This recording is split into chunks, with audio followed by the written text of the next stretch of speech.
Hi guys. So today we're going to be talking about retirement and the reason why investing is important.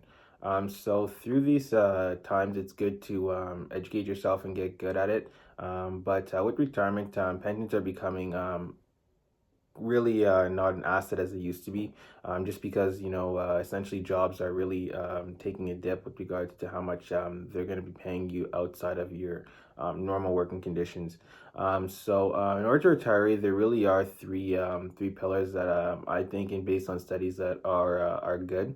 Now, the first one is to invest early. Now, this is probably the most important. The reason being is because your investments will compound over time. So someone who starts at, 13, 14, or even 18 for that matter, all the way up until typical retirement age, which is 65, they're going to see their money double probably 10, 20, 30 times.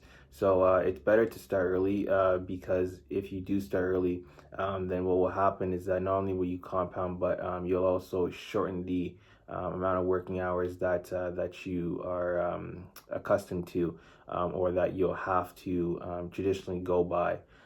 This has really been undermined, in my opinion, mainly because there's a lack of awareness around the importance of it, and also to the implementation. So once you start implementing this process, it kind of takes on a mind of its own. It becomes more automatic for you. So the repetition is important. But once again, without the awareness and doing it properly, it becomes quite difficult. Mainly being because of the hearsay evidence out there. There's not really a lot of like resources, so to say, that you can go to for this kind of help. The educational system doesn't really help with that. So I believe that that's what really is the catalyst that's kind of bringing this kind of to a halt, so to say, for most people, because the confusion kind of comes from really just not knowing what you're doing. But once again, studies do show that yeah, the earlier you start, the better it is for you. I mean, even if you look at Warren Buffett, for example, he started early, and it's been quite beneficial for him. If you can even take it from the experts, it's proven to be beneficial for you. Now the second aspect, I think that kind of goes unnoticed. It either goes unnoticed or it's just been repeated too many times. Is the ideal of being frugal, and I think it is uh, part of this process because if there's no balance between exactly how much you're allocating towards your basic spending and your wants, so to say, or what you feel you need, then it's really not gonna help you out too much. I think that it's good to create a budget and make sure that you have an awareness of where everything's going, because without that, it's very easy to just kind of let your desires take over, and then you're at an imbalance, so to say. So with that being said, it's quite crucial, and I think it's like anything, it's a trained asset. It's not really something that's going to become automatic, because for some people they might justify buying a new suit versus going out on the weekend. Everyone has different justifications, so to say. It will vary per person, but without that systematic, I would say, structure, then it really does become a little bit more difficult to manage it. Perfect example, me, my needs have or wants, I should say, have changed over the years. Typically for me, before I was spending a lot of money on clothes, now I would rather put those towards investments or vacations, so to say. The amount I'm spending, so to say, has decreased. But once again, there is a certain amount that is going towards wants, because at the end of the day, you are human, and you're probably going to spend anyway. So it's better to make sure that they're going towards something that is worth your while, so to say, but not to go too crazy, because there's not really hmm, much left in the tank, so to say. Then it's similar to driving, right? If you're driving and not too much gas, you're probably gonna fall off to the wayside. So I think it's good, but definitely start slow, because if you kind of shrink too quickly, then it's not going to help you as much. So definitely better to start slow, in my opinion. Even when I was in my boot, I typically took the route of kind of cutting down the tree shortly. So I would start, trying to cut down on $25 in a month. Then I upped it to 50, and then I kind of went down from the months to the weeks. So after around the second or third month, when I kind of started seeing the improvement, I would kind of try to shrink the percentages a bit more. So I'd go try and like spend about 60% of what I spent in the last week. So I kind of take it by week instead of by month. There's various strategies to do this, but overall, it's just best to make sure that it's something that is continuous.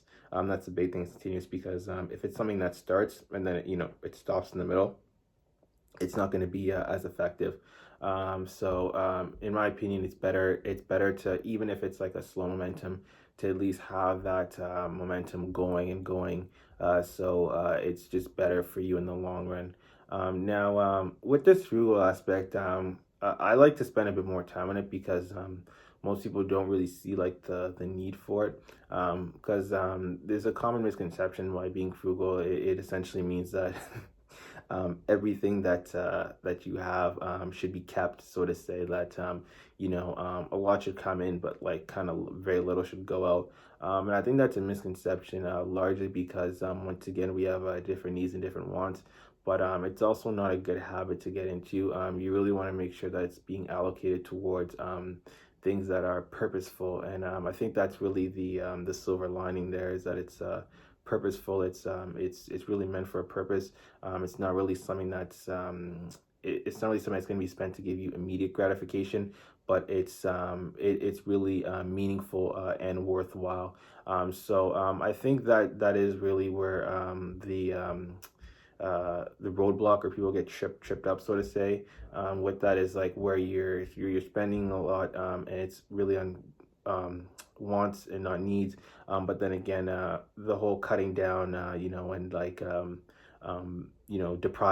deprivation, I should say, depriving yourself is not really as beneficial. So overall, I think it's better just to make sure it's catered towards you.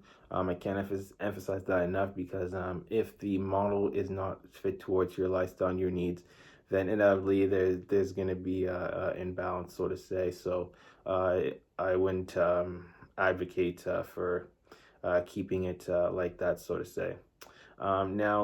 First one, as we said, investor. The second point would be being frugal. The third one is taking advantage of things such as 401ks, or corporate benefits, so to say. These are similar to the frugality aspect in that they're underrated, but they do go a long way.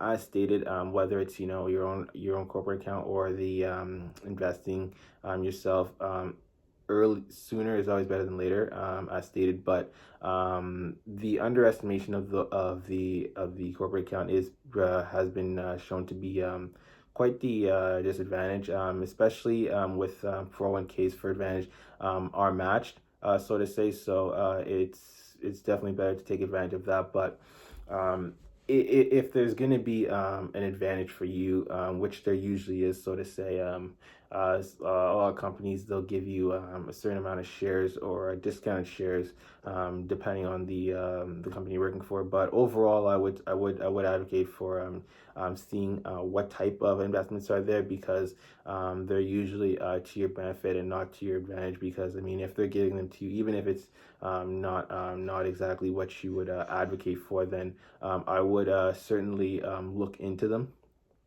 because it's a long-term game at the end of the day. So whether it's you're getting like a 5% return, 6%, so to say, it's still better than going on a limb and not doing it at all. Because if you're gonna be there for 5, 10, even maybe 15 years for that matter, it's just overall better to make sure that you're getting those returns, because if you look at it over the span of, like, let's just say a decade, for example, right? If you were to, not take those advantages, or take those corporate benefits, then you kind of see where you'd be. So I know, even some people like to invest on the side. I personally like to have my own investment account, but with that being said, it is certainly better to take advantages of the opportunities that are in front of you.